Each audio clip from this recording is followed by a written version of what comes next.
Hello everybody, I am Dr. Ankur Goyal, cataract, retina and glaucoma surgeon from Jammu. आज हम बात करेंगे cataract surgery मोतियाबिंद के बारे में, मोतियाबिंद के ऑपरेशन के बारे में।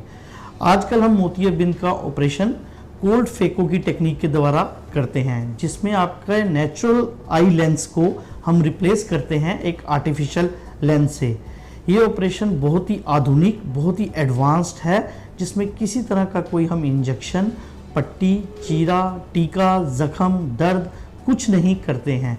5 मिनट का ये ऑपरेशन होता है और उसके 10-15 मिनट के रिलैक्सेशन के बाद पेशेंट अपने घर पे जा सकता है। जिस तरह मैंने बताया, ये आजकल बहुत ही आधुनिक सर्जरी है, तो इसीलिए इसके आजकल इसका रिकवरी टाइम भी बहुत कम है। 2-3 दिन की नॉर्मल रेस्ट के बाद पेशेंट अपनी ड्यूटीज़ भी रिज्यूम कर सकता है और 20-25 दिन की कुछ हिदायतों के बाद पेशेंट अपनी नॉर्मल लाइफ व्यतीत कर सकता है विदाउट एनी प्रिकॉशंस और बिना कोई डरे हुए। जो कोल्ड फेको की टेक्निक है, ये एक सुराख से करने वाला ऑपरेशन है, जिसमें एक सुराख किया जाता है। उसी सुराख से आंख के नेचुरल लेंस को हम आर्टिफिशियल लेंस से रिप्लेस करते हैं। ऑपरेशन के बाद पेशेंट को एक डिस्चार्ज कार्ड दिया जाता है। डिस्चार्ज कार्ड पर दवाइयाँ भी मेंशन होती हैं और पोस्ट ऑपरेटिव हिदायतें, जो क्या करना है, क्या नहीं करना है और जो करना है वो कैसे करना है, वो सब मेंशन रहता है। पर हम अपनी तरफ से भी, हॉस्पिटल का स्टाफ पेशेंट को वो सारी हिदायतें समझाता है और उनकी जो सवाल होते हैं उनके जवाब देता है।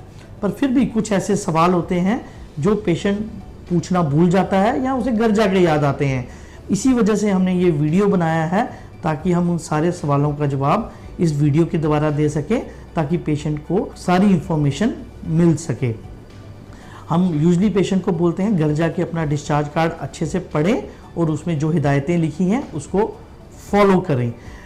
दवाई प्रॉपरली डालें, डॉक्टर से दवाई अच्छे से समझें, उस दवाई को बेशक अपनी लैंग्वेज में एक पेपर में लिखें, ताकि आपको वो दवाई घर जाके कन्फ्यूजन में ना डाल दे और अपनी लैंग्वेज, हाथ से लिखी हुई, अपनी लैंग्वेज में लिखे हुए आप अच्छे से दवाई समझ सकते हैं और उसको डाल सकते हैं।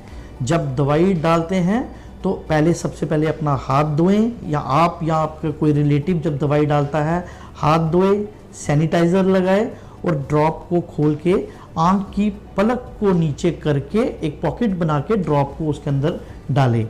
एट ए टाइम एक ही ड्रॉप की ज़रूरत होती है, बाकी ड्रॉप वेस्ट हो जाता है। एक ड्रॉप जब डालते हैं उसका भी कुछ हिस्सा बाहर आता है, जो कि आपको किसी साफ कॉटन से वाइप ऑफ कर देना है, साफ कर देना है। दूसरी बात कि आँख को साफ रखें। आँख को कैसे साफ रख सकते हैं? आपको हम एक आई वाइप्स देते हैं, जो कि आँख को पोंछने के काम आता है। ये स्टरलाइज्ड वाइप्स होते हैं। सेम अपना आँख हाथ धोइए, सैनिटाइज़र लगाएं, उंगली पे वो वाइप को रखें और आँख को अच्छे से रब कर लें। उस वाइप से कोई इन्फेक्शन होने का डर नहीं होता, क्योंकि वो स्टरलाइज्ड होती हैं। अगर आपके पास आई वाइप्स नहीं हैं तो आप कॉटन को एक पानी में डालकर पानी को बॉईल कर सकते हैं और उस कॉटन को साफ हाथ से निचोड़कर उससे अपनी आँख साफ कर सकते हैं। वो भी एक सेफ मेथड है, पर हम सबसे ज़्यादा जो रिकमेंड करते हैं वो आई वाइप्स को ही करते हैं, क्योंकि वो सेफेस्ट तरीका है आँख को साफ करने का। एक सवाल जो बहुत सारे लोग हमसे पूछते हैं वो ये है कि डॉक्टर साहब, हम अपनी ड्यूटीज़ कब से रिज्यूम कर सकते हैं? हमने कहते हैं 2-3 दिन की आप रेस्ट ले लीजिए, और लाइट रेस्ट, कोई बेड रेस्ट की रिक्वायरमेंट नहीं है, और उसके बाद अपनी नॉर्मल ड्यूटीज़ रिज्यूम कर सकते हैं। लेडीज़ का कुछ सवाल होते हैं कि डॉक्टर साहब, हम कुकिंग कब से कर सकते हैं? हम उनको बताना चाहें कि वो कुकिंग 2-3 दिन की रेस्ट के बाद रिज्यूम कर सकते हैं।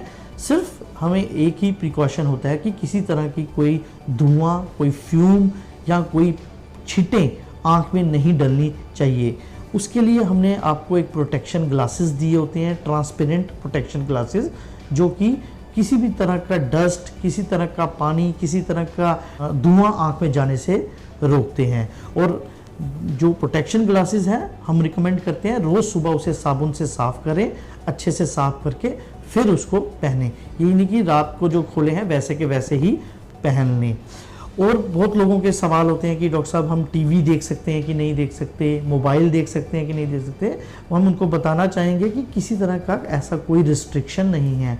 Normal TV, normal mobile, normal सब कुछ आप कर सकते हैं। इवन अपने ऑफिस में लैपटॉप वर्क, कंप्यूटर वर्क, सब चीज़ें आप नॉर्मल रूटीन में कर सकते हैं।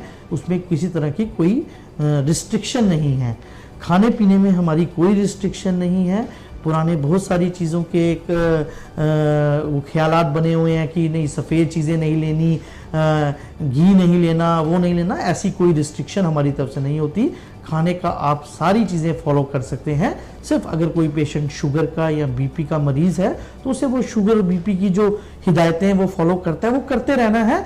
हमारी तरफ से कोई खाने पीने की एक्स्ट्रा प्रिकॉशन या एक्स्ट्रा रिस्ट्रिक्शन नहीं है। हाँ, अब कुछ चीज़ें ऐसी हैं जो हम पेशेंट्स को अवॉइड करने के लिए बोलते हैं कुछ दिनों के लिए, जैसे कि कोई हैवी एक्सरसाइज करना फॉर फ्यू डेज, जैसे स्विमिंग करना। लेडीज़ को हम स्पेशली बोलते हैं फॉर 20-25 डेज अपना मेकअप, आई मेकअप अवॉइड करें। फेस मेकअप वो कर सकते हैं पर आई मेकअप हम उनको अवॉइड करने के लिए बोलते हैं। यूजली हम लोगों को बोलते हैं कि जब ऑपरेशन करवाया है तो 20-25 दिन के लिए छोटे बच्चों से खेलना अवॉइड करें, क्योंकि छोटे बच्चे जाने ना अनजाने में कभी हाथ मार सकते हैं। जो 20-25 दिन के लिए थोड़ी सेंसिटिव होती है आफ्टर ऑपरेशन, उसमें चोट लगने के चांसेस ज़्यादा होते हैं। बहुत सारे लोग हमसे पूछते हैं कि डॉक्टर साहब नहाना कब से शुरू करना है, बाल कब से धोना शुरू करना है। हम उनको बताना चाहेंगे कि आप एक दिन छोड़कर आप नेक्स्ट डे से ही नहाना शुरू कर सकते हैं, पर उसका कुछ तरीका फॉलो करना है। बालों को आपने पीछे रखकर, बालों को पीछे की तरफ रखकर धोना है ताकि बालों का पानी पीछे की तरफ जाए, आंख के अंदर ना जाए। किसी तरह का साबुन, शैम्पू और पानी आंख के अंदर नहीं जाना चाहिए। बस चिन के नीचे आप प्रॉपरली नहा सकते हैं और चिन फेस को आप वेट टॉवल से स्पॉन्जिंग कर सकते हैं। आपको पानी की छींटें आंख में नहीं मारनी है at least for a month after surgery. आप टॉवल को गीला करके अच्छे से उसकी फेस की स्पॉन्जिंग कर सकते हैं। एक सवाल जो सबके मन में रहता है और एक ये पुरानी धारणा बनी हुई है लोगों के बीच में कि मोतिये के ऑपरेशन का सही सीजन क्या है, मौसम ऐसा कौन सा मौसम है जब मोतिये का ऑपरेशन कराना चाहिए। बहुत लोग सोचते हैं कि गर्मियों में ऑपरेशन नहीं कराना चाहिए, बहुत लोग सोचते हैं कि नहीं अब सर्दियां बहुत हो गई अब ऑपरेशन नहीं कराना चाहिए। मैं उनको बताना चाहूँगा अब ये ऑपरेशन बहुत ही आधुनिक हो गया है और इसमें गर्मी सर्दी मौसम का कोई लेना देना नहीं है। जैसे मैंने बताया ये बहुत ही आधुनिक और बहुत ही highly advance technology driven surgery है, तो इसमें कोई ज़्यादा आँख की लालगी, ज़्यादा पानी, ज़्यादा कोई तकलीफ़ या दर्द नहीं होता है। पर फिर भी 1 या 2 दिन के लिए हल्की सी रेडनेस, हल्की सी वाटरिंग, हल्की सी फॉरेन बॉडी सेंसेशन होना नॉर्मल सी बात है, उससे घबराने की ज़रूरत नहीं है। हाँ, अगर आपको लगे कि एकदम अगले दिन या उसी दिन शाम को पानी चलना ज़्यादा शुरू हो गया है या दर्द होना शुरू हो गई है, जो नज़र आ रहा था एकदम ड्रॉप हो गया है, तो आप अपने डिस्चार्ज कार्ड पे आपको एक इमरजेंसी नंबर दिया जाता है। वो नंबर को आप इमीडिएटली कॉल करके डॉक्टर से डायरेक्ट बात कर सकते हैं और हो सके तो डॉक्टर को उसी दिन या next day immediately whenever is possible उसको दिखा सकते हैं। रेस्ट कैटरेक्ट सर्जरी से डरने की ज़रूरत नहीं है। ये सबसे आसान, सबसे सेफ और सबसे एडवांस्ड और लेस टाइम टेकिंग सर्जरी है, जिसमें आपको कोई बेहोश नहीं किया जाता, आपको हॉस्पिटल के अंदर रुकने की ज़रूरत नहीं है और किसी तरह की डरने की ज़रूरत नहीं है।